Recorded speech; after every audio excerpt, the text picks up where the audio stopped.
Hi, this is Yanni with another video. In today's example, we're going to be looking at how to explode and format. So we have this first action up here. This is our kickoff action. When we click into it, we'll see on the bottom, we have email, name, and IP for a couple different people. And there is this extra character in here. It looks like there's the $sign in a bunch of different places, and we obviously don't want it in there, and it would be a huge pain to delete it individually. So let's see how we can use tines to remove that and do a little bit of formatting. So what we're going to do is pull in an event transform and connect it from the kickoff action. Let's change this to be called explode in the name. We're going to change the mode to explode. It's going to ask us for our path. So we're just going to click into that, and it's going to load up the data pill, and we're just going to change that to kickoff. Now, by default, we have that item would be exploded into individual item. We can call it whatever we want. Just to kind of show you that we can change that real quick, I'm just going to rename that to item. I'm going to go back to kickoff and then hit run. Now we'll see in the explode, there are 5 different events in here, and each event is another item from that array. So we'll see each person, the name, and the IP. But we still see these extra characters in here. Just exploding doesn't necessarily get rid of them. So let's pull in another event transform. We're going to connect it from explode. In here, we're just going to call this format data.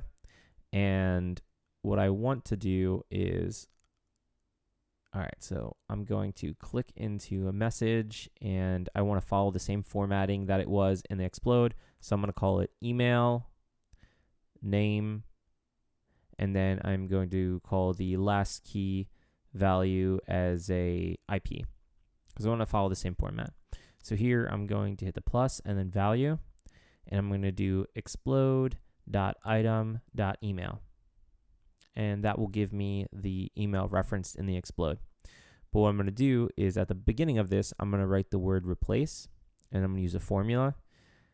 And we're going to do explode.email or explode.item.email, and then comma, and then in quotes, we're going to do the dollar mark, and then you'll see that it actually removed the $sign from the thing. We can also change it to do remove as well. I think remove is maybe a little bit easier. I'm just removing these extra parentheses, and we'll see that we're able to modify that data and kind of get it to where we want to. So I'm just going to copy and paste that real quick, and I'm just going to go and do the same thing for name and IP address, and I'm just going to, when I paste it in, I'm going to change it from email to name, and then we'll see on the bottom here is Greg Smith in the result, and then same thing with email. And I'm just using command spacebar to quickly pull up the value, which you would normally do with the plus and then the value. It's just a quicker way to go through it. So now when I go through kickoff and hit run and I look at that formatted data, we'll see email, name, and IP no longer have those extra characters. So this is kind of a way that you can take data and format it relatively quickly. Now, if we want to pull all this back together in a list, we'll use another event transform, and we'll call this one implode. And implode, we'll set the mode to implode. It's going to ask us for our item path, which is going to be format data. It's going to ask us for our GUID path, which is going to be explode.GUID. And that's just basically when the explode happens. This is the unique identifier that lets us know, hey, this is the explode.